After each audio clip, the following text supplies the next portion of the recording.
What's up, everybody? Welcome to this episode of Hard Hat Highlights, where Jay and I kind of go over some things that happened to us earlier in the week. And then, of course, Jay, who's very good at scouring the internet for some interesting headlines that either tie to the business or are just very interesting, and we like to put our 2 cents on top of them.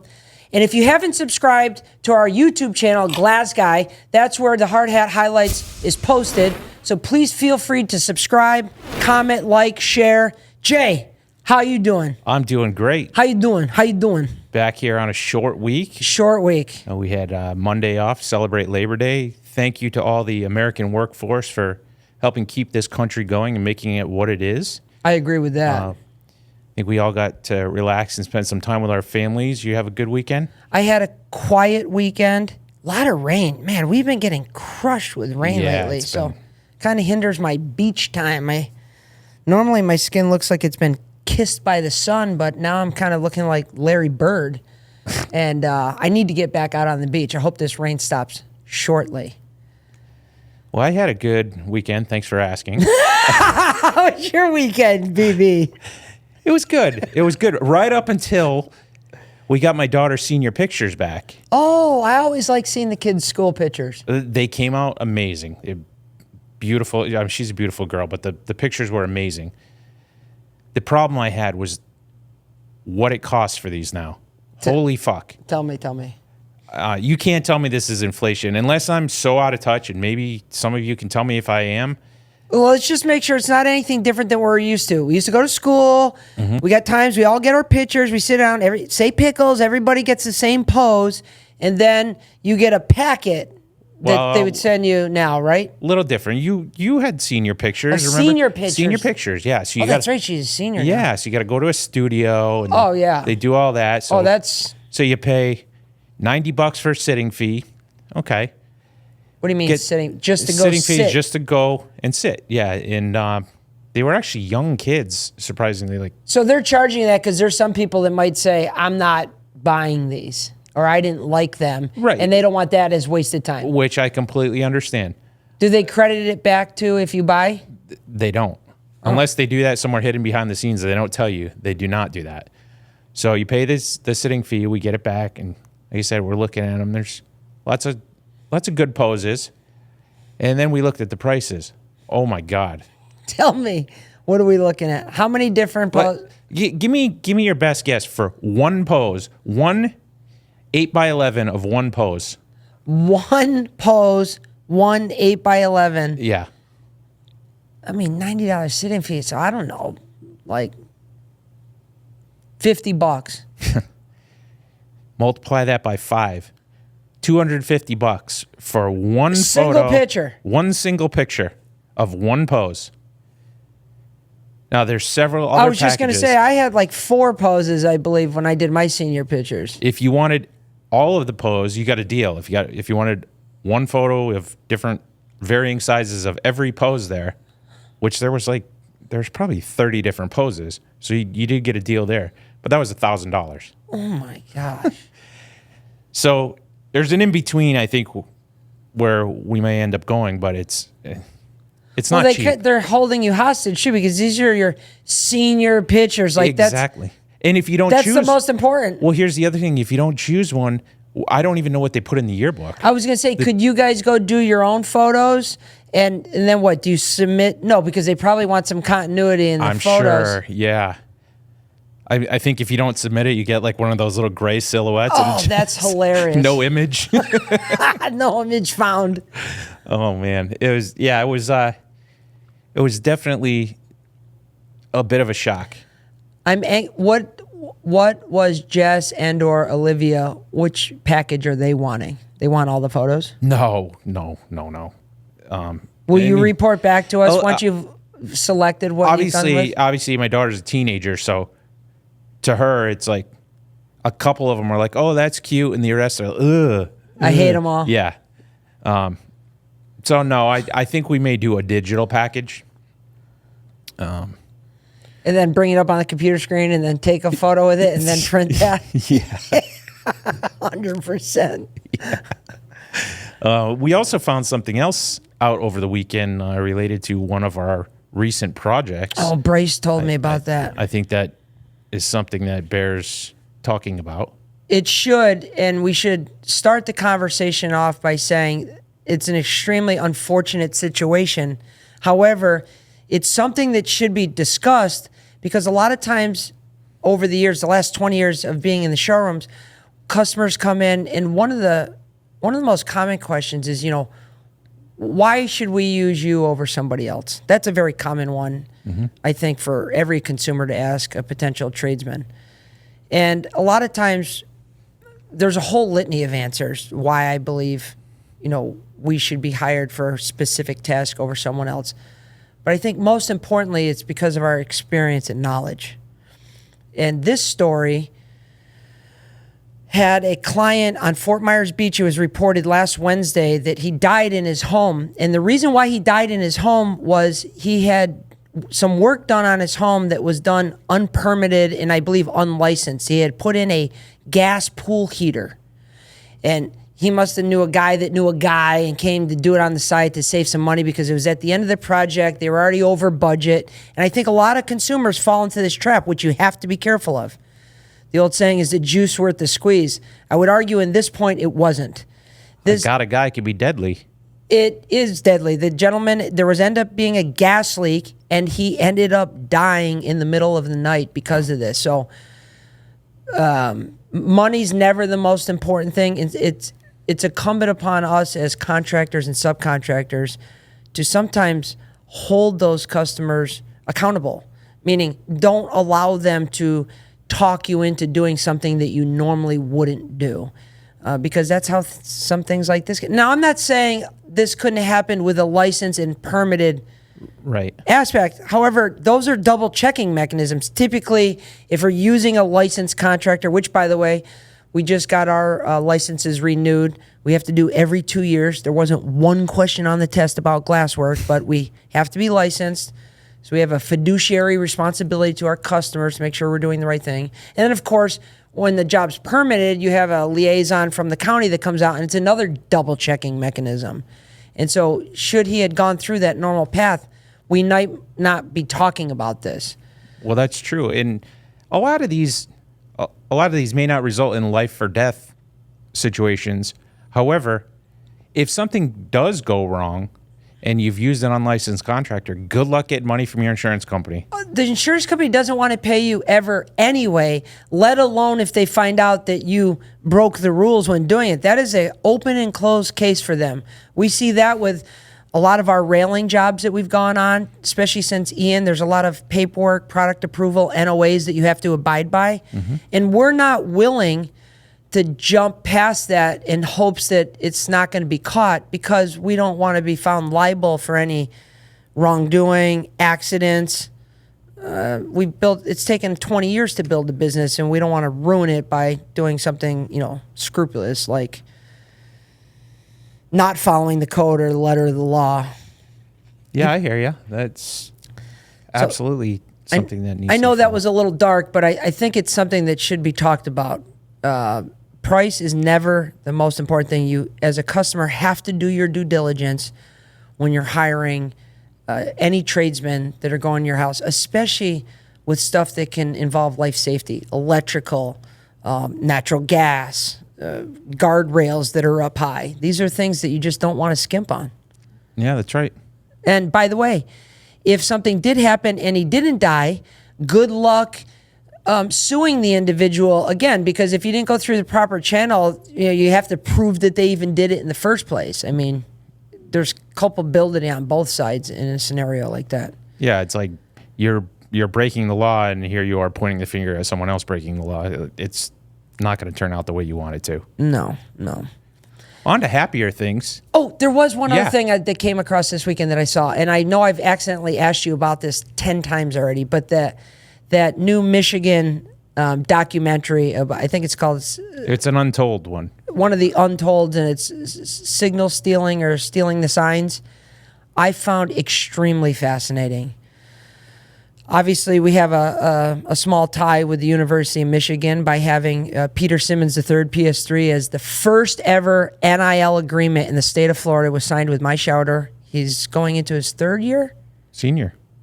but he's senior year. I believe he's a senior. I think, but third year of eligibility. I think he was redshirted as a freshman. That's correct. So he might even be staying for one more. Yeah. So we do have a loose tie with University of Michigan. And by the way, since Peter's been involved under the NIL agreement with my charter, University of Michigan has been undefeated against Ohio State.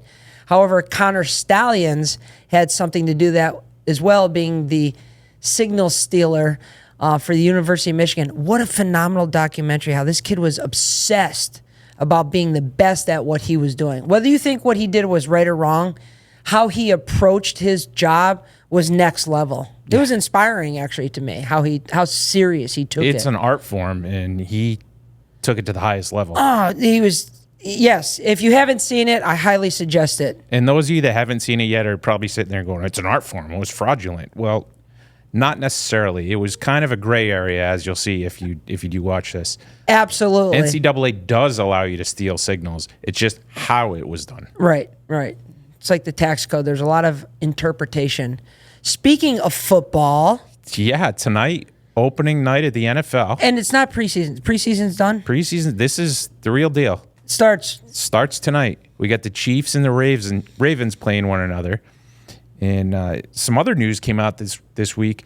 You and I have long talked about the oh my God, and we have this on tape. Taylor Swift and Travis Kelce experiment, let's call it. And we were kind of even mocked that for a little bit, saying this is probably a publicity stunt. You know, how long is this going to last? I even think we're both on tape with an over/under of how long this was going to last. You know what? I got to look at that and see where mine is, because where ours are. I feel mine was sooner than yours, but to go back to that, yeah, it's a big publicity stunt in our eyes, and we may have just gotten vindication.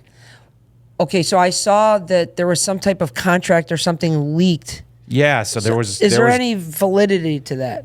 I don't know how valid it is. It appears to be valid from all accounts, and it was a document from Travis Kelce's PR firm that was leaked. And in that document, it was a contract between he and Taylor Swift, and it had an end date of them, officially a breakup date of September 28th, I believe it is, of this year. That is so suspect. This all came out in again, we've been talking about this since the beginning. It's the biggest PR and marketing scam that we've seen in a long time.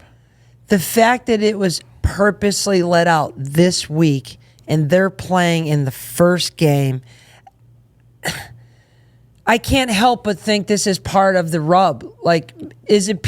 Well, yeah, maybe people are going to watch and go, oh, is she there? Is she there? You know that's what's going to happen. Yeah, so that's, again, that could be just another step in this marketing scheme. When we talk about there's no such thing as bad publicity, even though this could be detrimental to the relationship, or it could be like they kind of pulled the wool over everybody's eyes, I would say this is one of those where I don't think it would hurt either one of them. It would actually only help them, even though it's negative news, versus the mayor of Naples that we were talking about. That would kind of fall under there's no such thing as bad publicity. I'd say that's bad publicity. Which, by the way, did you hear, has she resigned? I have not heard that. Bill was telling me he thought he might have heard some rumblings of that. We're going to have to check into that. And speaking of that whole Travis and Taylor thing, if this is indeed real and they do split, who benefits more in the end? Because you know damn well she's going to write a whole album about him, but now are all the Swifties going to turn on him? I was going to say, you say who's standing to benefit from it the most? You mean monetarily? Just in the future, moving forward. That's a good question. I'd have to say her for sure, just because you're right. She probably is going to write music about it, and that's going to be money in. She owns all of her own masters. I believe she'll have it in perpetuity, basically forever. Yeah. In truth be told, the fans that were Kelce fans from the beginning probably could give two shits about her. Yeah. But the Swifties that never gave a shit about football are now going to say, fuck Travis Kelce. Now, Oddly enough, I believe Travis Kelce not too long ago, within the last couple of months, also signed a deal with his brother for like $100 million for their podcast. So that Where's our deal? Yeah, it's coming, BB. We're only 9 episodes in. I believe this is our 9th episode. But I expect to be getting a offer from, I don't know yet, maybe local news organization, newspaper, sponsor that wants to sponsor our Hard Hat Highlights. And by the way, if you haven't subscribed to our YouTube channel, please do so, where you'll see all of our Hard Hat Highlights. So, speaking of performance theater, something else I saw this weekend that, and take it as you will, what I'm trying to say here, or what I'm about to say here, is a legitimate question that I have not heard a legitimate answer for. Well, give it to me. I'll give you one. The White House has rolled out their, what amounts to an SNL skit movie set, where they're sticking Joe Biden across the White House lawn in this room, and they make it look like it's the Oval Office or somewhere in the White House. They did this early on in the administration. They even had windows where like trees were moving outside of it. What is that for? What benefit do we have?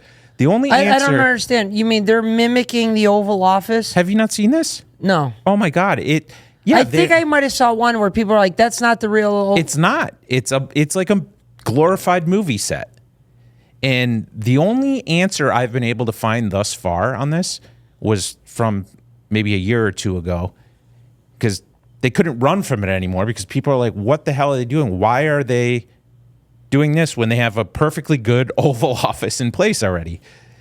And the excuse that they gave was, well, it's easier for reporters to get to because they don't have to go upstairs or up an elevator. It can be difficult. And it just doesn't smell right. No.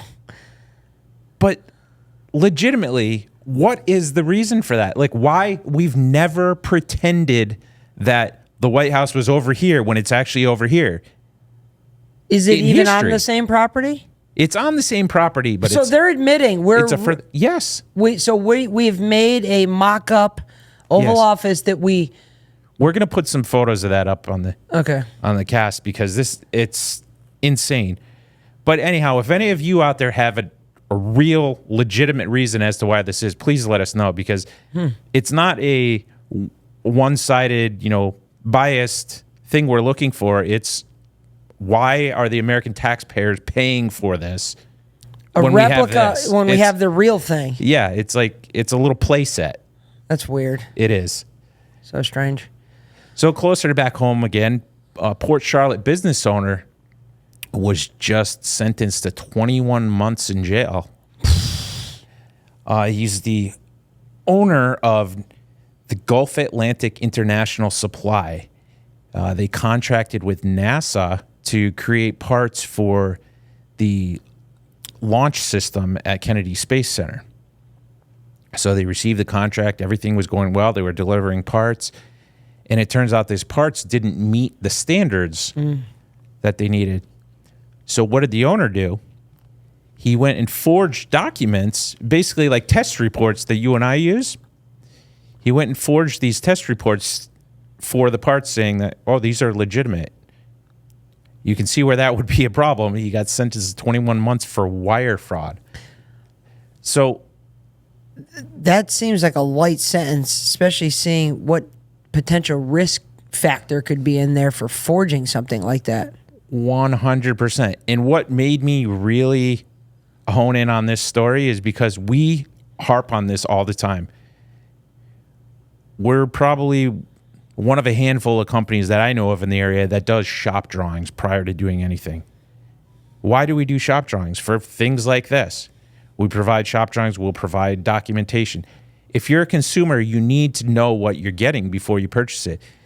This man tricked NASA, a government agency, who arguably have some of the smartest people in government in place, and they were tricked. So imagine what could happen to you if you don't know what you're getting. Wow. That's unbelievable. 21 months. What? Yeah. Keeping it in space. Oh, yeah, that's Well, right. I want to touch back on a story that we talked about a few weeks ago. My mother was asking for an update on this. This So- is the 2 astronauts trapped up there? The 2 astronauts trapped via the Boeing Starliner. Yeah. Over the weekend, we've always said this story sounds like a movie. And over the weekend, this movie took a plot twist. Oh, my God. Come on. It became even more sci-fi. Oh, I got to hear this. So one of the astronauts, there's audio, which we'll show everyone. Sure. One of the astronauts called in. It was hearing a strange Oh, noise. yeah. Like a beacon. Yeah, it was like it sounded like a sonar on a submarine. It was like Yeah. boom, boom. They had no idea where it was coming from. Now think about this: you're trapped in space. You've seen all these movies, and you're hearing these strange noises. You got to be shitting your pants. Like it's an unknown frontier that it's not Where's been it coming explored very well. from? Yeah, where is it coming from? So it was. There was even an astronaut, a former astronaut named Chris Hadfield. He said there's several noises. He said this on X. There's several noises I'd prefer not to hear in my spaceship, including this one. Why is that? I don't know. I mean, I'm going to take his word for it, though, that you don't want to hear that especially when you're trapped up there and you got nowhere to go. NASA's come out and said that they've traced it down to feedback coming between the International Space Station and the Starliner. It just seems a little funny that we haven't heard of anything like this before. Like we talked about before, there's 2 docking areas where spacecraft are always docked there. Have you ever done any docking? I have not. Sounds like you're speaking with... No. Go ahead. When is the next spaceship going up to the space station to try and help resolve this issue? The next launch window, the last time I checked, was late this month. But that launch window is going to bring up 2 astronauts instead of 4 because they're going to leave 2 seats empty now. They're leaving two men behind. They're going to take 2 astronauts up so that when they return in February, all 4 of them can return. But didn't you tell me where they're going to park the spaceship? Okay, yeah, good. Okay, good question. I just saw they are trying to push off the Starliner and let it autonomously navigate back to Earth. We'll see how that happens. I think we're going to end up with more space junk. And the one that's going up there is a NASA one, or is it a SpaceX? SpaceX. So SpaceX is going to connect. SpaceX is going to rescue Boeing's test pilots. Wow. But all I can think of with this story is the old Alien tagline: "In space, no one can hear you scream." Oh, man. I'd be freaking out. All right. Anything back on Earth here that we could talk about? Yeah, back here on Earth, I'd imagine there's a lot of people that are going to be looking for jobs after seeing what just happened on Fort Myers Beach with the unlicensed contractors. And, there was probably helpers working for these people that probably got a little bit of scare. Recently, I have not personally gotten any of these. I don't know if you have, but recently my wife's been getting a ton of unsolicited text messages offering positions of employment. Oh, my God. I just got 2 of them over the weekend. And they're like local numbers. So it sounds like you're not alone. No. The FBI is sending out warnings that these are scams. Like, hello, obviously they're scams. But what are they doing? What's the rub? They're doing it to fish information out of you. So maybe they install malware on your phone if you respond to something, or maybe you're stupid enough to fill out an application. Oh, yeah. We need your social security, your driver's license number, et cetera, et cetera. Yeah, but okay, so you said you're getting it, and I'm constantly getting, I want to buy your house. It's just stupid stuff like that. We know all this is going on. We have this stuff here on our phone where call comes in and it says, oh, scam likely, or, blocked caller. It's smart enough to know that. So why isn't there something that somebody's come up with to filter these things? Even if it's a matter of, you've never received a text from this number, preview the message, something to that effect. You would think someone would be smart enough to do that. Sounds like an opportunity for us. It does. It's well beyond my pay grade. But. Yeah, same here. I have gotten 2 of those. The most common ones that I get, though, are regarding our commercial building. Like, oh, we want to buy your building. We have people that are looking to buy commercials. What are you willing to pay? We've got them for the house, too. But just over the weekend, I had somebody, are you willing to work at home? They even put a dollar amount that you could potentially make. And then I believe there's a hyperlink, and that's probably where the bad stuff happens. I did not click on the hyperlink, but I imagine that could engage whatever you're talking about, the malware or viruses. So you're not having a Pampered Chef party this weekend? I am not having a Pampered Chef party. I'm not having everybody come over to sell, Tupperware or dildos. We're not doing any of that.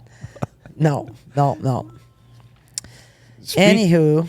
Speaking of law enforcement, the FBI had warned us about that. Just last night, there was a concert at Comerica Park in Detroit featuring Green Day. Oh. And 3-man band. Middle of the concert, they were in the middle of playing Longview, and an unidentified drone flew overhead. Security ran up, rushed them off the stage. They put something up on the screen, saying concert on pause or show on pause or something like that, and left the whole crowd out there. And what drives me nuts about that is, okay, they're being proactive or whatever. Where was this 2 months ago when the former president of the United States had a rally and they were flying drones overhead days ahead of time in what should be the most secure area? Now it's a concert and they're rushing the band off stage, but they're leaving the crowd there like sitting ducks. So somebody had to identify that there was a drone flying over the concert area and then quickly realized this is a safety problem. Yeah. There's a breach in safety. We need to get the band off stage right now because they're way more important than everybody else. So we're going to just tell the audience to stay calm, and we briefly pause the concert. That's bullshit. But I know why they wouldn't say anything, because you don't want to cause pandemonium with all those people. But if you're going to pull the band off stage, I think you owe it to everybody who spent money to go there that they should also take cover. Well, what I immediately thought of when I saw this, I had watched a documentary on the Las Vegas shootings. Remember the Las Vegas guy up in Mandalay Bay? And all those people in the crowd there, they had no idea where this was coming from, and they were like sitting ducks. Now, in this case, the band didn't even know what was going on. But I couldn't help but think about that because they rushed the band off stage. Like, it's such an emergency, it's such a threat that we have to get the band off stage, but they left the entire crowd sitting there with no idea what was going on. So did they end up finding out what it was, or was it just a some rogue kid flying a drone? Oh my! They ended up talking to him. I think they might have arrested him for flying in an unauthorized space. But yeah, it's just crazy. So going from the home of the Detroit Tigers to that of the Chicago White Sox, who are on a historic run right now. Have you seen this? No. It's unbelievable. Why? They're fucking terrible. Oh. They're on pace to lose an MLB record 120 games. Whoa. I believe they just passed 108 losses on the season. What's the record? We still got the whole month of 120 would be the new record. So they only have to lose 20 more games? Isn't that insane? I've never heard not that. even. Not even. It's 12. 12 more games. And they're bad. I mean, if you watch some of the plays that they're making, it's like the Bad News Bears, except the Bad News Bears actually won. Yeah, I was going to say, why do you think this is, especially at a professional level like that? Is it intentional? It looks like that sometimes, but at the same time, you have to look at, these are professionals. They're getting paid a lot of money. I don't know that there's anything that could entice them to embarrass themselves this way, because it ruins their brand for the future. I was just going to say, I heard football coaches, I think Gruden say this, like even practice matters because there's film. You are always going to be on tape, and this is your legacy, that your resume, it's your living resume. And so if you start, playing like shit intentionally, who the hell is going to hire you in the future? and not for any money anyway. Yeah. It's unheard of. How are the fans receiving it? The fans, I don't know how they're doing it at home because they're not showing up to the park. They just had a doubleheader last week, and between the two games, there was a grand total of 98 fans. No way. I swear to God. There's more at the high school baseball games around here. Yeah. 98 fans. I bet there's more employees in that park 100%. during that day than fans. 100% there are. But it makes you wonder, this is a Major League Baseball team. They have contracts, they have payroll, they have the park. If they're, I'm sure they have some sort of vested financial responsibilities to the park as well. So it kind of is ruining their brand and costing them, I'm sure, a ton of money. I'd love to see what the financials are on this and how much of a loss they're taking. But I'm curious to see, after something like this, how long does it take them to recoup all that? Oh, my gosh. Because you're dealing with a lot of money. We should reach out to our boy Mike Greenwell, who's in the Red Sox Hall of Fame, and get his hot take on this. I would love to know that. Chicago White Sox on the verge of breaking a record of most lost games in one season. Doubleheader in a professional ballpark only garnered 98 fans. Yeah, and that's between both games. That's hard to believe. Like one That's row like a of seating section. is like 50 people. Yeah, like they could literally sit everyone in a section. And that's it. Yeah. Sick. Yeah. Well, that's a wrap for this week's Hard Hat Highlights. If you haven't subscribed to our YouTube channel, Glazz Guy, GLAZZGUI, please do so. You'll notice we have a bunch of shorts, some other reels and content we produce. And then, of course, under the podcast tab, you'll find all the different podcasts that we do. And then, of course, a recap of this show. This is episode number 8. We appreciate you watching. Jay? Enjoy the games this weekend, all you NFL fans out there. This is the last time every one of your teams is going to be undefeated. That's right. And I'm anxious to see what happens with this Taylor Swift, Travis Kelce thing tonight. You think she's going to be at the game tonight? Seeing they don't have to officially break up till the end of the month. I feel she's going to be there just because of this. Oh, man. All right. Well, stay tuned till next week, and we'll bring it up again.